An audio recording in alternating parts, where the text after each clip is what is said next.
Hi, this is James Rainey for the London Free Press and Post Media News, and we are at the London Beatles Fest HQ Centre, right here in the London Public Library, and right around the corner at the Wolf Performance Hall. That's where you can see John Rowlands Saturday morning at 10 a.m. John Rowlands is an amazing Canadian photographer.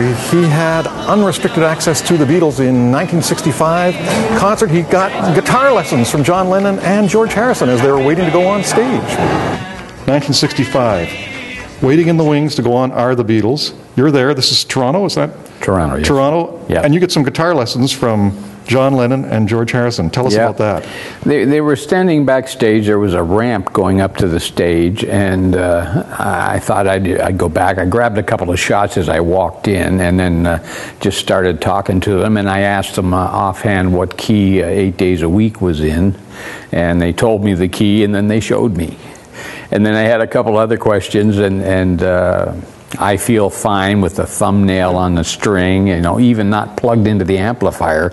John showed me that sound and things like that. And then I can tell from a couple of the lessons that they gave me just by looking at the pictures. Oh, they're playing Day Tripper here, because John and George played in harmony and stereo on it, and I can tell by looking at the pictures. I can tell by when they were singing She Loves You, because I have a chorus picture, and this is my yeah shot, you know.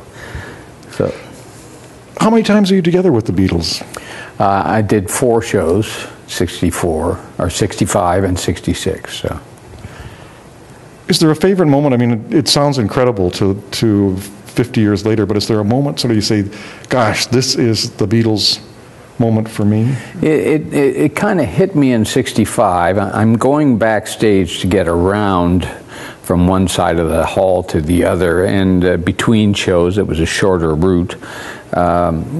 George and his sound guy are sitting back there in discussion about how do the Vox Super Beatle amplifiers work on this tour in this hall, which they didn't drop huge speakers in those days. They plugged everything in through the board into what wound up to be Electro Voice horns around Maple Leaf Gardens, so a very tinny sound. And they were talking about that and the performance of the amplifiers into the mics up to the tin. And I just went over and sat down and listened. And then it evolved down into talking about who was I and who was I working for, Capitol Records. And I had an all-access pass in those days, which was the size of a business card, signed by Stan Abodiak, the PR guy at the Gardens. So I was there officially, so why not talk to this guy? He works for Capitol, our company, and he's 18, and George, I think, was 21, some 22 at that point, so we were the same generation. And from that day on until 1995, I could call George in England and talk for half an hour as a friend of his from the 60s. So that's when I realized that, you know, as an 18-year-old kid in Toronto, I was actually talking to the biggest recording act in the history of music, in my books, and it was a lot of fun. Is there a favorite shot of your own from that, an image where you think this is the one, and accepting it's a huge portfolio and there were so many angles and opportunities? Well, the shot that we put together for a poster here, and I think I made 6 or 7 of them, because you can't get too big with Apple watching, so nonetheless, but there's an arrangement the guys were seated at the press conference that was horizontal, guys beside each other, and it was junky looking with a million tape recorders and stuff. It served its own purpose, but I wanted a little more impact, so I asked George, my new friend, if he'd have John stand up and just walk him beside so I could get like a head and shoulder shot of 4 of them. And he did that, and the first person he looked at when he assembled the group was me. So that's my proudest shot of the Beatles. Do you have a favorite Beatles song?